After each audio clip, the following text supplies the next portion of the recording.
ook een vir weer. Hy dra 'n swaal sterk baadjie en woon in 'n wit kasteel. En 30 perde trek sy koets. Sjoe, amper kies te veel. Hy moes dan tog tevrede wees.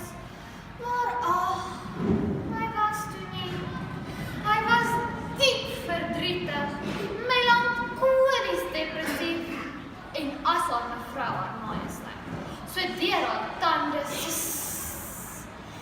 wat het jy verkeerd, my skattie?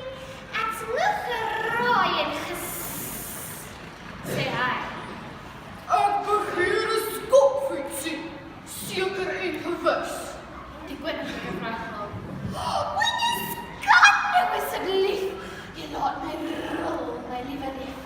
Jy kan tog nooit te lewe maak op sy belaglike klein fiets. Bly liewer statig hier langs mense op jou goud beslaande kroon. Koning doen nie iets so simpel en gewoon.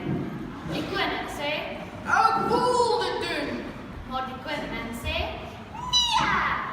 so is die twee en stry, die minute het verby. Later slaan die kamer deur haar pad, die kandelare trill.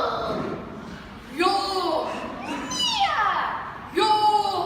Nee! Hoor jy hulle gaan? Die oggend vroeg gaan mevrou Dikman na haar werk.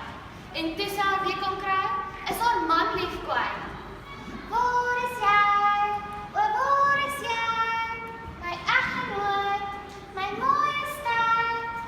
Sy kyk mos deur die agterdeur en zoeia hy verby. My man, die koning, waarlik dis mos hy?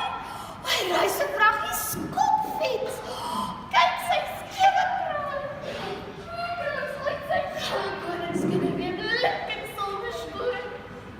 Van toe af jaag die koning op sy skopfiets dag na dag en hou die kans mense vir hulle kan lag. Maar mevrou haar majesteit bly opgeblaas en klaar.